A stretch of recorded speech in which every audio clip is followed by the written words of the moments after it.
pengembangan bagi guru ya. Nah, Gi, gimana ini? Di lokasinya kira-kira kelas berapa, Gi? Kelas 7A. Dapatnya di kelas 7A. Ya, kelas 7A. Pada jam berapa ini? Jam ketiga dan keempat. Baik. Terus mapelnya kira-kira? Mapelnya IPS, terus materinya itu periodisasi masa praksara. Baik. Oke. Jadi apa sih, Gi, tujuan Egi dalam pembelajaran ini? Jadi di sini saya mengharapkan itu untuk anak-anak ya, khususnya dengan pembelajaran ini berlangsung, mereka tuh harus bisa atau tahu bagaimana sih perkembangan kehidupan pada masa praksara saja. Jadi mereka lebih mengenal bagaimana awalnya kehidupan pada masa zaman purba dulu ya. Baik, kira-kira Gi, dalam area ini bagian mana yang bakal Egi kembangkan? Di bagian keterampilan berelasi. Bisa diberitahu apa alasan Egi?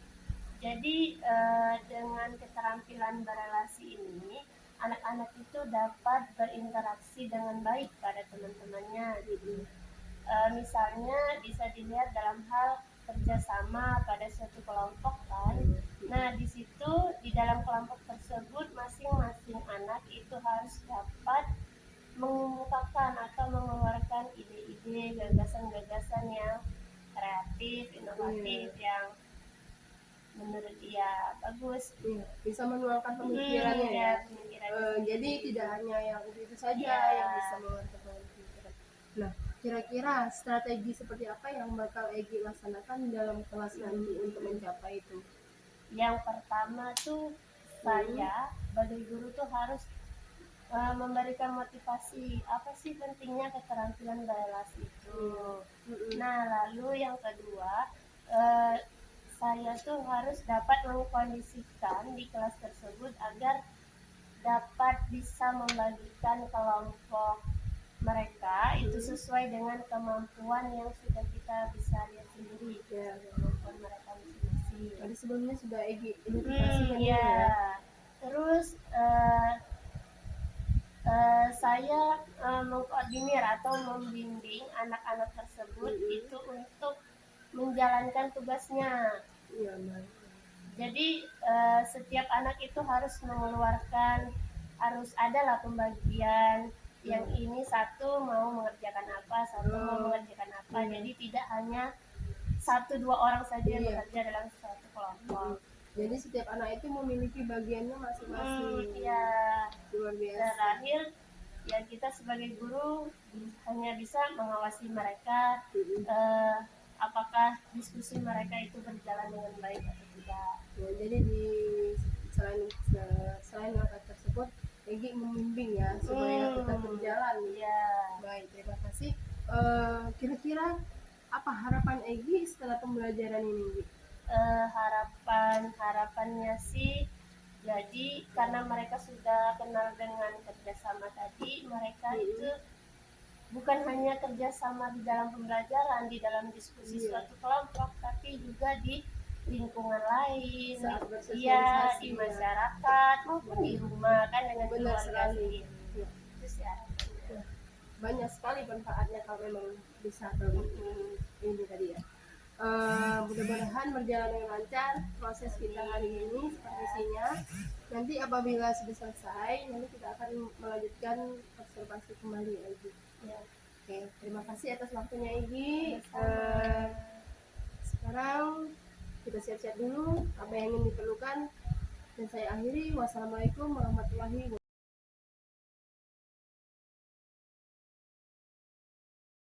Menanyakan dulu kepada kalian,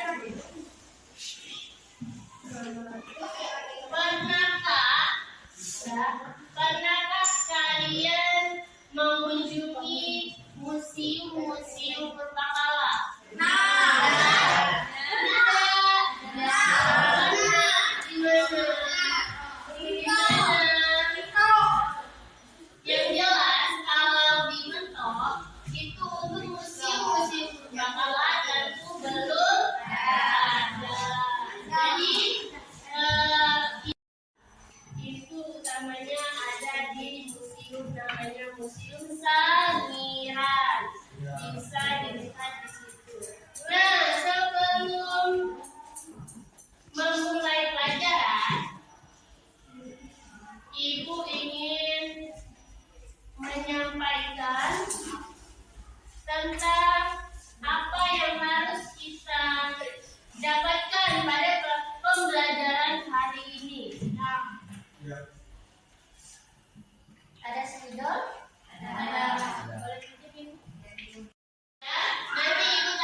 tanggapan kalian mengenai video tersebut. Oke? Lihat di depan nih.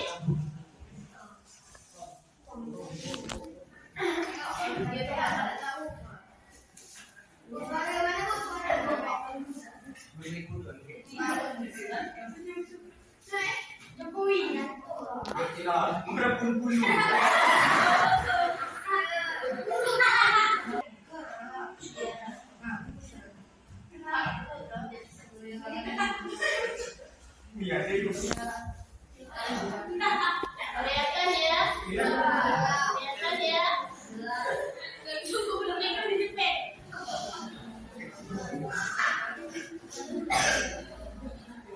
Coba lihat di depan, nggak usah ngobrol. Ini untuk kepentingan kalian juga. Lihat. Coba, keluarkan pendapatnya. Coba, dari video yang ibu tampilkan tadi, membantu sama lain. Apa?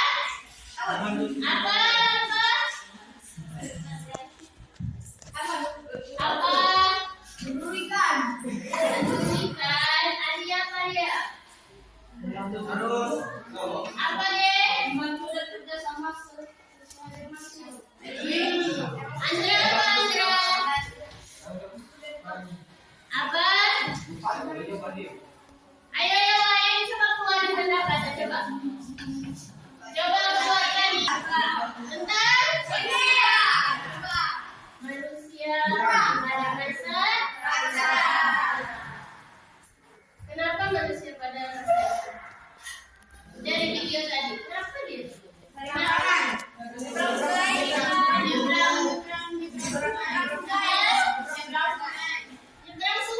mencari makanan. Terus apa lagi? Ayo teman. Terus apa lagi? Ayo. Oke. Bagaimana cara mereka, kehidupan mereka itu dapat bertahan hidup pada masa itu? Seperti yang kita tahu ya, pada masa itu listrik belum ada, HP belum ada. Bekerja sekelompok masing-masing dikerjakan. Dan bagaimana cara mencarinya? Bagaimana cara mencarinya? Bagaimana cara mencarinya?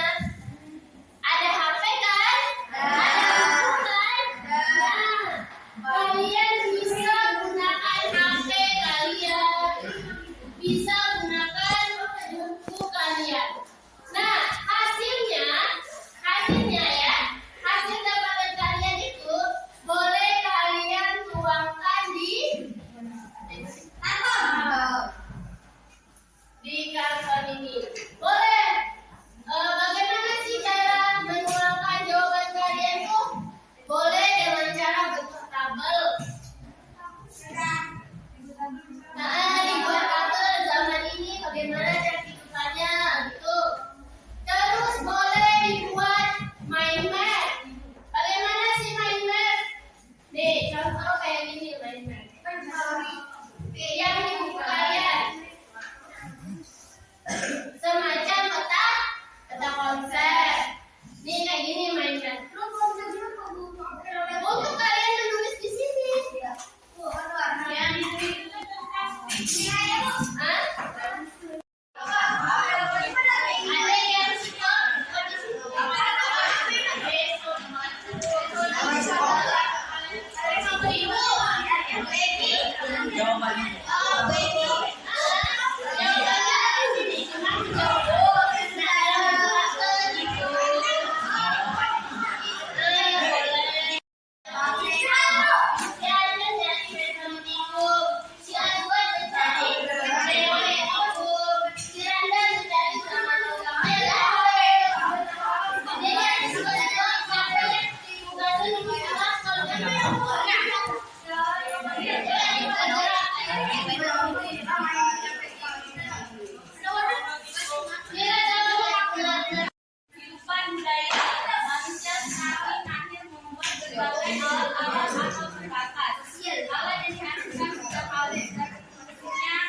ternak, dan berbagai jenis unggas.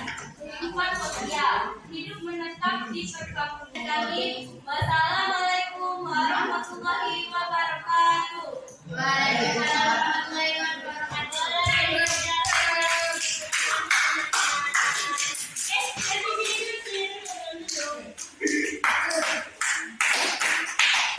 Ayah sudah bagus. Jadi di sini tadi kalau kalian sudah menyampaikan dengan sangat menurut ibu sangat lengkap.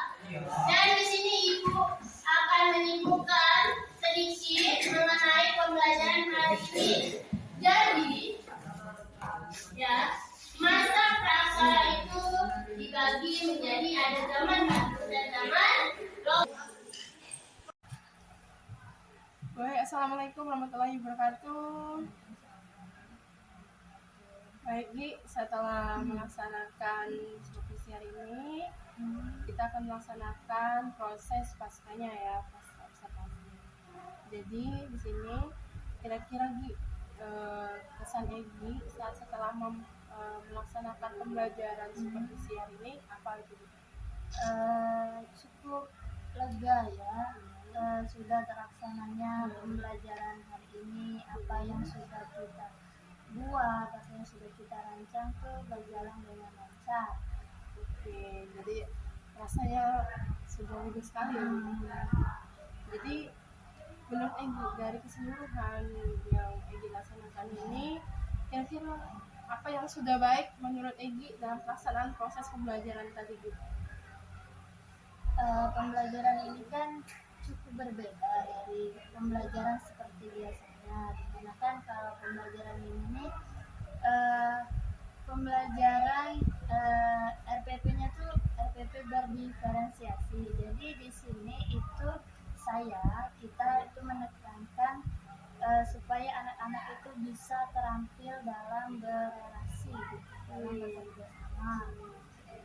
Jadi semuanya sudah baik ya. Terus apa yang masih perlu diperbaiki menurut Egi dari keseluruhan satu berjalan tadi? Dari pembelajaran tadi itu dalam hal mengkondisikan anak di dalam kelas. Jadi ada beberapa, tidak semua ya, ada beberapa anak yang itu perlu ekstra diperhatikan. Oh ya, perlu perhatian lebih lagi untuk anak itu sendiri.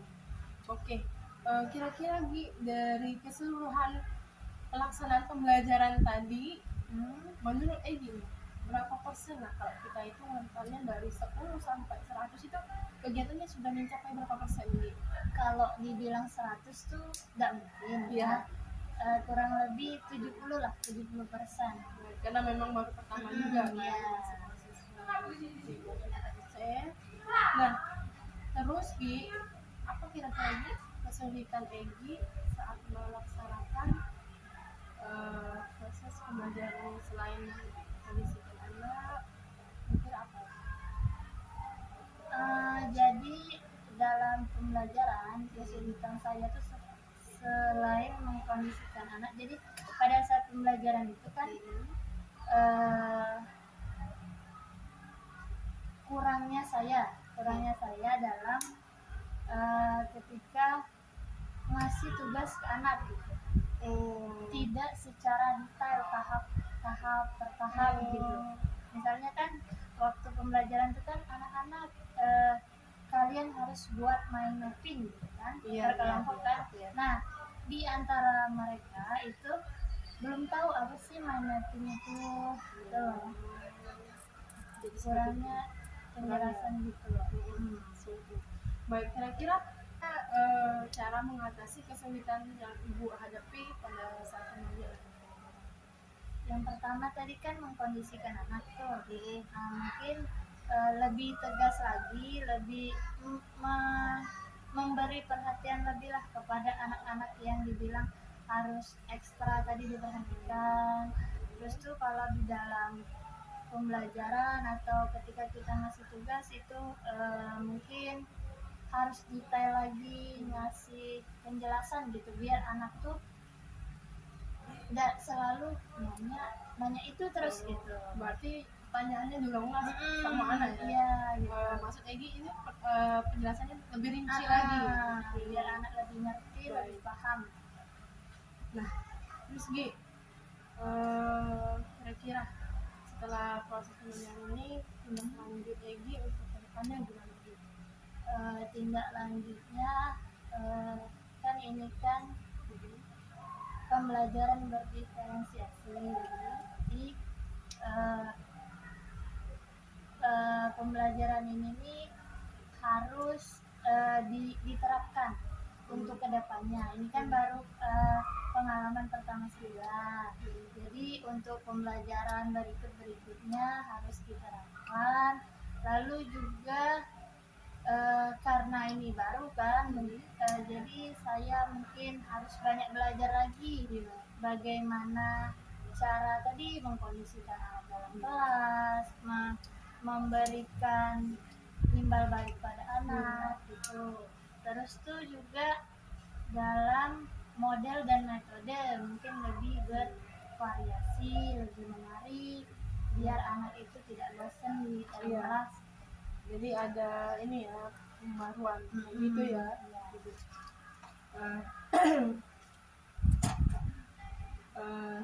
Baik, dari setelah ini kira-kira aktivitas pengembangan yang akan Ibu Egi laksanakan itu apa?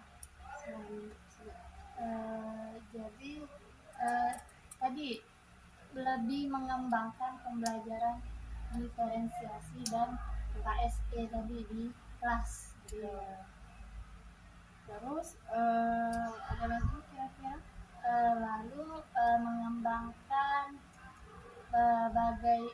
mengembangkan anak-anak itu lebih bersosial baik dengan teman-teman mereka.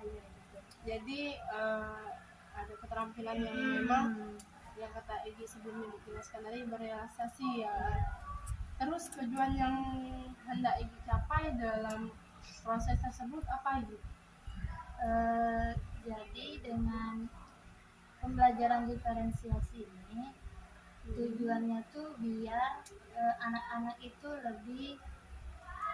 lebih dapat mengemukakan Pendapatnya ide-idenya gitu. Terus yang tadi dalam kemampuan berrealisasi saat proses pembelajaran dia bisa mengemukakan pendapat tadi ya. Nah, lalu dia bisa berperilaku baiklah dengan teman-temannya gitu. Jadi gimana cara Egi atau ukuran keberhasilannya saat mencapai tujuan tadi? Keberhasilannya gimana Egi? Jadi dengan pembelajaran diferensiasi ini ya, jadi anak-anak itu bisa menuangkan bakat dan minatnya masing-masing. Selain itu saat proses pembelajaran anak-anak merasa gimana? Misalkan anak-anak merasa sangat antusias lah gitu. Jadi dalam proses tersebut hal-hal yang menjadi pendukung untuk Egi itu kira-kira apa yang Egi butuhkan dalam pembelajaran? Yang pertama tentu harus adanya media, harus adanya kita kan guru, anak-anak, terus mungkin orang tua anak juga mungkin perlu gitu.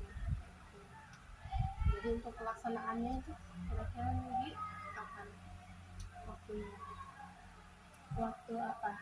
Untuk melaksanakannya ya. Jam pelajaran Ya pada saat pembelajaran. Pada saat pembelajaran. Kira-kira semoga yang apa Egi harapkan menjadi apa yang kita harapkan semua, berjalan dengan lancar, berproses dengan lebih baik, dan mudah-mudahan dengan kegiatan ini pembelajaran yang memang berpihak pada murid itu bisa terlaksanakan dengan baik. Terima kasih atas waktunya. Saya akhiri. Wassalamualaikum warahmatullahi wabarakatuh.